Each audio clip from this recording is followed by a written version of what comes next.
अच्छा, यही चीज़ जब एक ये तो मैंने हॉरिजेंटल स्लाइडिंग के लिए किया, ठीक है ना। इसमें एक और सवाल होता है, जैसे अगर यही फ्रेम को ऐसे वर्टिकल में रख दिया जाए, ठीक है, वर्टिकल में अगर रख देंगे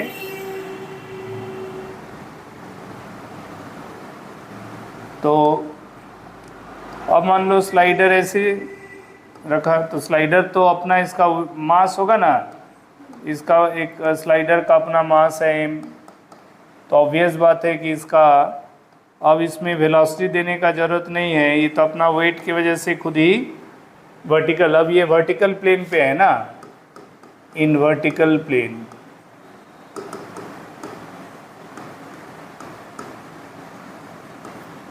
अब ये मान लो इनवर्ड मैग्नेटिक फील्ड है B।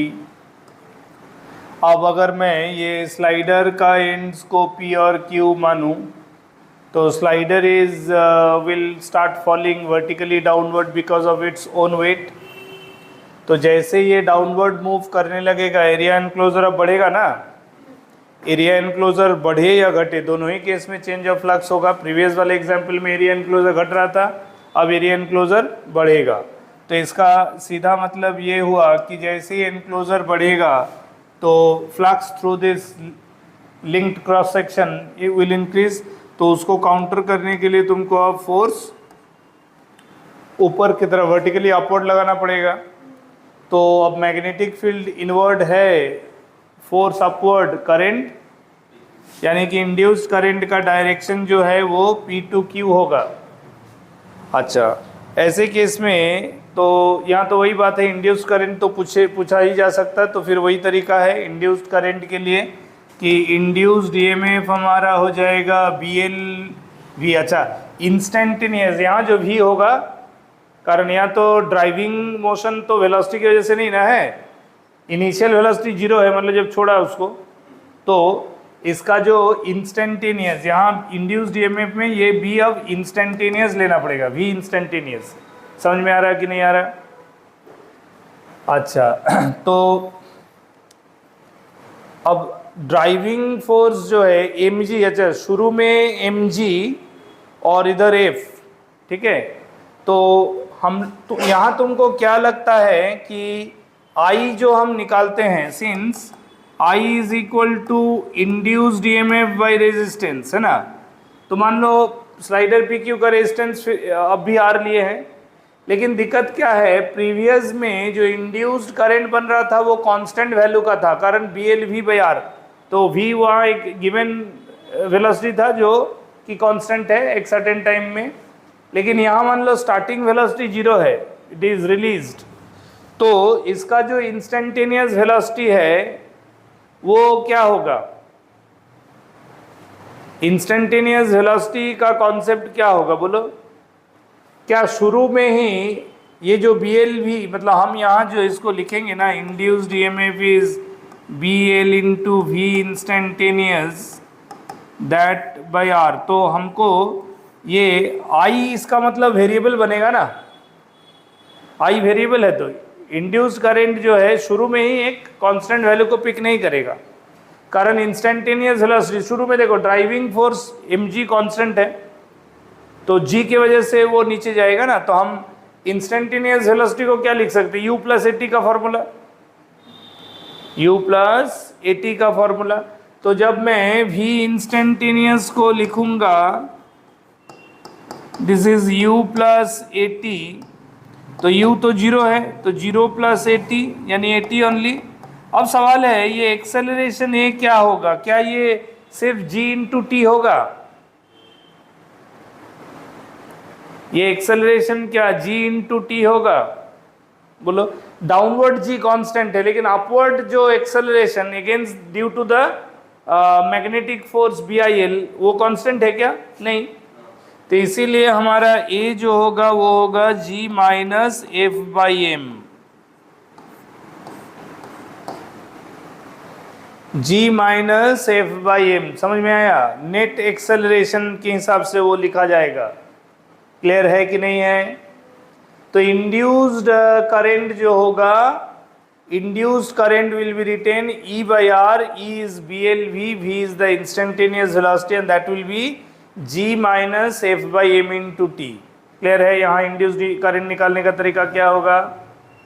हाँ या ना? बढ़िया।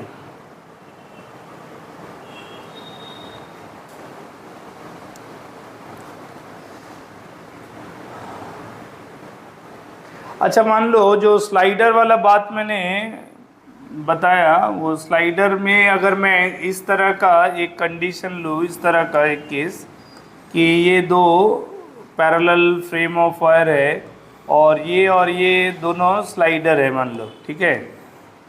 ये इधर मूव कर रहा है विद V, ये P1 Q1 है, और इधर मूव कर रहा है P2 Q2, ये भी राइटवर्ड मूव कर रहा है विद V, और ये पूरा का पूरा area magnetic field, uniform magnetic field B line से भरा हुआ है पूरा रीजन।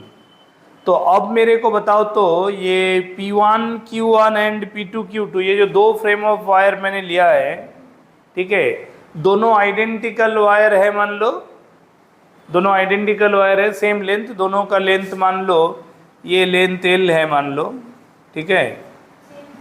हाँ, दोनों का मान के चलो रेजिस्टेंस जो है वो भी सेम है।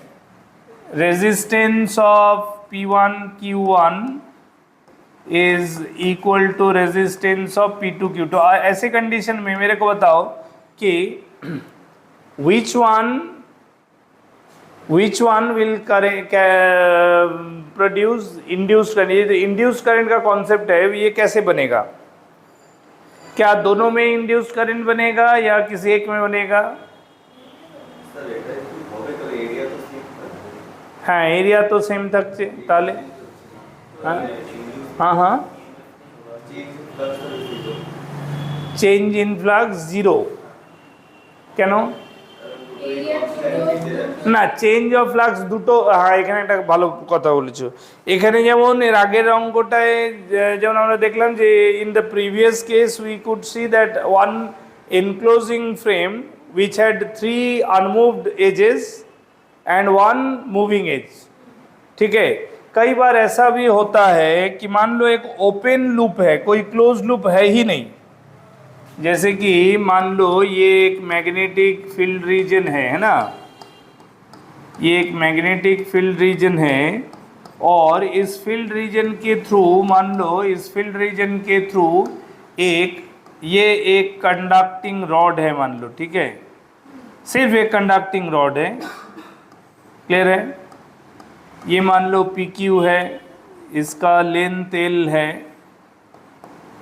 ये राइटवर्ड मूव कर रहा विद वेलोसिटी V, ठीक है। पहले ये समझ लेंगे तो वो आसान हो जाएगा।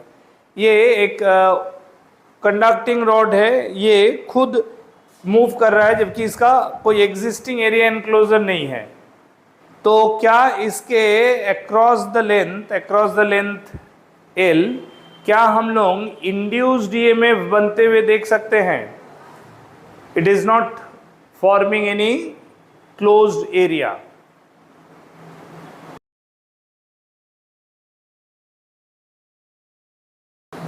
बोलो।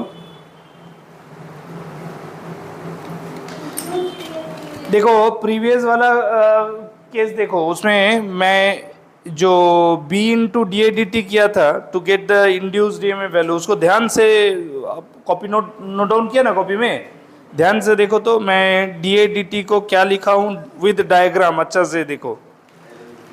हाँ, तो वो L इंटू V, जो V कहाँ से आया? DA/dt। वो DA/dt कौन सा एरिया है? बहुत ध्यान से उसको ऑब्जर्व करो। वो जो मैं DA/dt जो लिखा L इंटू V है ना, DA/dt जो L इंटू V लिखा, उसमें हमारा क्या इंस्टेंटेनियस एनक्लोज्ड एरिया का कोई रोल है? Ultimately DA/dt is not depending on the instantaneous enclosed area, rather it is indicating the area through which the slider has moved। तो हमको पूरा क्लोज्ड लूप मिला या नहीं मिला उससे मतलब नहीं है। when this slider will move through, ये मान लो स्लाइडर मूव करके यहाँ गया है ना, due to its given velocity, तो ये वाला होगा कि नहीं उसका area through which it is moving through magnetic field region. ये जो समझ रहे हो कि नहीं, ये जो रीजन है जो सेटेड मार्क मैंने किया है, this is dA dt। So dA dt is basically area through which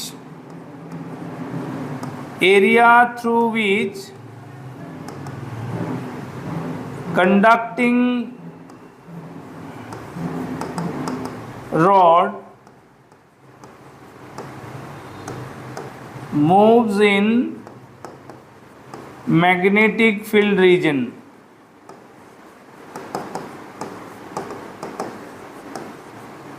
समझ में आया। और वो जो area through which slider is moving, ठीक है, उसी एरिया से जितना फ्लक्स पास करेगा वही होगा उसका चेंज ऑफ फ्लक्स। तो यानी कि एक सिंगल स्लाइडर भी अगर मूव करेगा तो that too will create change of flux due to its motion. It hardly matters either it forms a closed loop or it is a open loop arrangement। समझ में आया कि नहीं। तो इसीलिए यहाँ भी हमको मैग्नेटिक फ्लक्स का change D phi by D T यहाँ भी दिखेगा, that will be B into D A D T, and this D A D T will be L into V. समझ में आया। चूंकि अब ये स्लाइडर राइटवर्ड मूव किया है तो क्वाइट ऑब्वियस है कि इसके अगेंस्ट में हमको जो करंट का डेवलपमेंट है वो मैकेनिज्म वही जाएगा कि ये फ्लक्स, ये एरिया मूवमेंट अगर नहीं होगा या उसको अगर रोका जाने का प्रयास है तो force must be acting on the slider in the leftward direction. This suggest current will flow Q to P, हाँ या ना। तो यानी कि यहाँ भी लॉजिक वही बना कि potential at P is greater than that at Q। समझ में आया। বুঝতে পেরেছো। তাহলে যে ইএমএফ ইনডিউসড হচ্ছে এটা d5/dt, sorry d5/dt, and hence the EMF induced। Clear, বুঝতে পেরেছো। Similarly, suppose in a given magnetic field region, में अगर मान लो मैं एक कंडक्टर का एक एंड अगर फिक्स कर दूं, ये एंड अगर फिक्स कर दूं और इसको मान लो मैं इंस्टेड ऑफ वेलोसिटी एक ओमेगा रेडियन पर सेकेंड इतना एंगुलर स्पीड से इसको रोटेट कराऊँ, इसका लेंथ अगर एल है, ये एंड क्यू, ये एंड पी है, और it is rotating perpendicular to the magnetic field lines B. समझ में आया कि नहीं। The rod is rotating perpendicular to the magnetic field lines B, इसका लेंथ एल है, it is rotating about the axis passing through the end Q and के through मान लो एक्सिस पास कर रहा है परपेंडिकुलर टू द रॉड, और ये अवेलेबल लेंथ है, ये इस ऑर्डर पे क्लॉकवाइज घूमेगा। हाँ, तो अब बताओ कि इसमें अब इंड्यूस्ड ईएमएफ का डिस्कशन कैसे होगा। How can we discuss the induced EMF across the length of this rod? This time the rod, instead of translation, it is performing a rotational motion, है ना। तो अब हम इसको कैसे करके सॉल्व करेंगे, बोलो। जो थीटा लेंथ और एरिया रिलेशन वो सेम हो रहा है, लेकिन अगर रोटेशन हो रहा है हाँ लेट्स चेंज होगा नहीं। अच्छा, सिंपल सा बात है। इस प्रीवियस में एक slider was moving perpendicular to its length, so it was swiping through a rectangular region. यहाँ अगर रॉड एक एक्सिस, ये अगर एक्सिस पोजीशन इसका होगा तो एक्सिस के अबाउट अगर ये रॉड रोटेट करेगा तो क्या मैं रॉड का इंस्टेंटेनियस पोजीशन ऐसे देख सकता हूँ, हाँ या ना?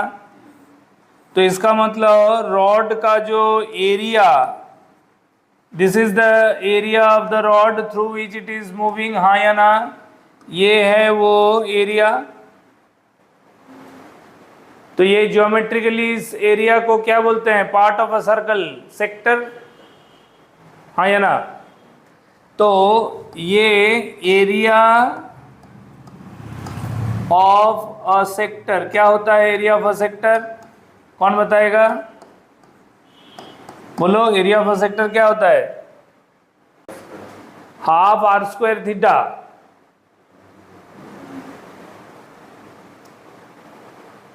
अरे तूने इतना मार खाएगा ना रे।